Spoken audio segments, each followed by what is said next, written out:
UPSC 2024 में एक question पूछा गया था कि ऑरोरा ऑस्ट्रेलिस और ऑरोरा बोरेलिस क्या है, इसके उत्प्रेरित होने के क्या कारण है, ट्रिगर्ड होने के क्या कारण है।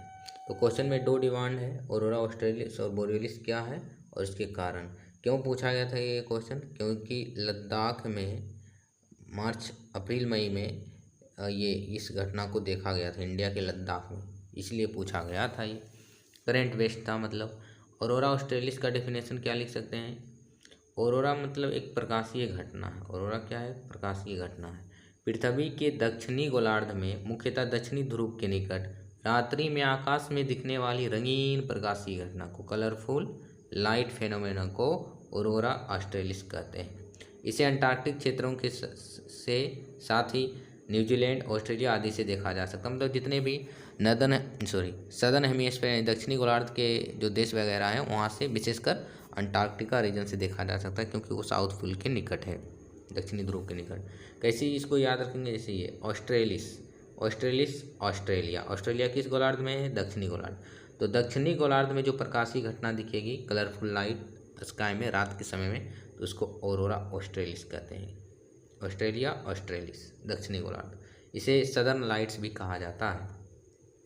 फिर ऑरोरा बोरियोलिस क्या है? पृथ्वी के उत्तरी गोलार्ध में, मुख्यतः उत्तरी ध्रुव के निकट, रात्रि में दिखने वाले रंगीन प्रकाशीय घटना को ऑरोरा बोरियोलिस कहते हैं।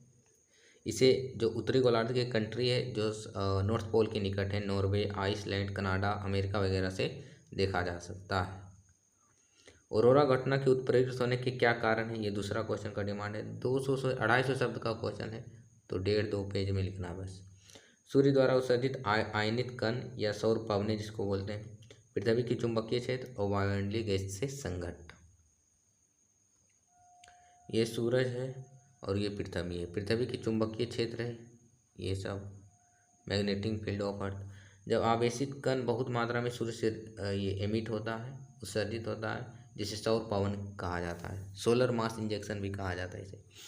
जब ये पृथ्वी के चुंबकीय क्षेत्र में इंटर करती है, तो यहाँ पर तो चुंबकीय क्षेत्र इंटर नहीं होने देती, इस आवेशित कण को इंटर होने नहीं देती है, इसलिए ये इधर से इंटर करती है। ध्रुव के निकट एक क्षेत्र है, ध्रुवीय कस्प, पोलर कस्प रीजन। तो पोलर कस्प के रीजन में चुंबकीय क्षेत्र का प्रभाव तुलनात्मक रूप से कम होता है, इसलिए ये जो आवेशित कण है यहाँ से पृथ्वी के वायुमंडल में इंटर कर जाती है। सूर्य से उत्सर्जित अति उच्च वेग के आवेशित कण के कुछ भाग, सभी भाग नहीं, कुछ भाग, ध्रुवीय कस्प क्षेत्र के द्वारा पृथ्वी के ऊपरी वायुमंडल में प्रवेश करता है, क्योंकि कस्प क्षेत्र में चुंबकीय क्षेत्र तुलनात्मकता कम होता है।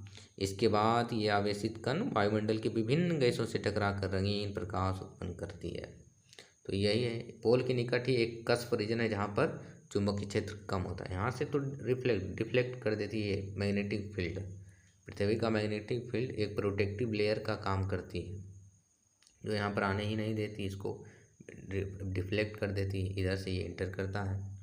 तब जब ये वायुमंडल में इंटर करती है, तो वायुमंडल विभिन्न गैसों से टकराकर, इसके बाद ये आवेशित कण जो चार्ज पार्टिकल है, वायुमंडल के विभिन्न गैसों से टकराकर रंगीन प्रकाश उत्पन्न करती है। क्या केवल एक ही लाइट का ऑरोरा घटना होता है? नहीं, विभिन्न गैस, वायुमंडल में कितने गैस हैं? बहुत सारे गैस हैं।